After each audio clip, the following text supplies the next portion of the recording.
কি ভাই কি দোকান? ওয়ালাইকুম আসসালাম। ভাই নতুন হয়েছে?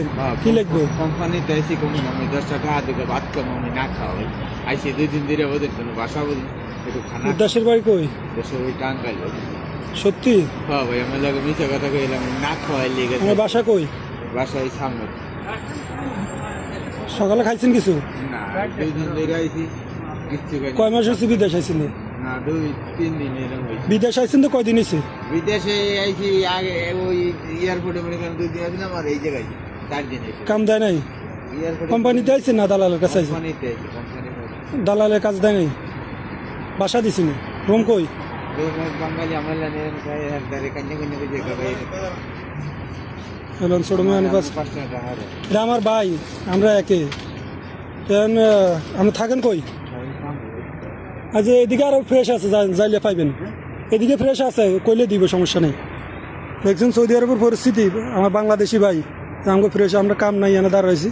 হ্যাঁ ইয়া মানে খাইবো যে খাওয়ার টাকাটা নেই। বাস্তব দেখছেন একটা ভিডিও, খাওয়ার টাকাটা নেই। হাঁটি হাঁটি কয়দিন ধার দেনা করে কয়দিন মানুষের থেকে ইয়া করে আত্মীয় স্বজনের থেকে আনি খাইব, কিচ্ছু করার নেই।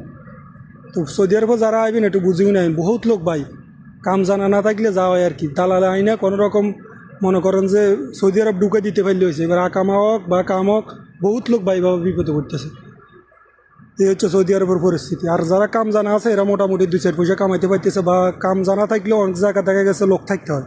আমরা যদি কোনো লোক থাকলে আপনি 2 দিন আগে পরে একটা চাকরির ব্যবস্থা আর কি। তো আমি অফিসের সামনে দাঁড়াইছি, আমার কোম্পানিতে কামে দেখলাম যে লোকটা আইয়া ভিতরে যারা আছে আমার অফিসের এর কাছে টাকা চাইতেছে, মানে খাওয়ার টাকা নাই, বা কোম্পানিতে আনছে যে দালালে আনছে চাকরিও দেয় নাই, ওইভাবে কোনো সুযোগ সুবিধাও দেয় না, আকামও দেয় নাই, রাস্তা ছাড়িয়ে দিছি।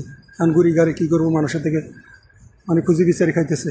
তো এটা হচ্ছে সৌদি আরবের আসল পরিস্থিতি আর কি। বহুত লোক ভাই মতো বিপদে আছে।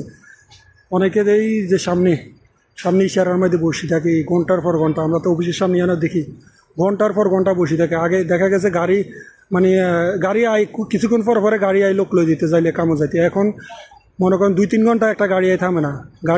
একটা গাড়ি আইলে 4-5 জন 8-10 জনে যাইয়া কোনো ডিমান্ড নাই, যাইয়া আগে গাড়ির ভিতরে ঢুকে যাবি, কী কাম করাবি কোনো মানে ডিমান্ড নাই। তুই কী কাম করস সব কাম করে দিব, যা দাস তোর মর্জি, এরকম হয়ে গেছে। তুই এনা মানে আইলে দেই অফিসে, এটা তো আমাকে অফিস মুক্ত আর কি। তুই এনা যাইলে দেই ঘন্টার পর ঘন্টা দাঁড়াই থাকে, ঘন্টার পর ঘন্টা বই থাকে এই জন্য ট্রাফিক সিগন্যালের মধ্যে। এগুলো বেশিরভাগ পাকিস্তানি, যদি এনে বাংলাদেশি লোক কম বইয়ে। তো অনেক জায়গাতে আবার বাংলাদেশি বইয়ে।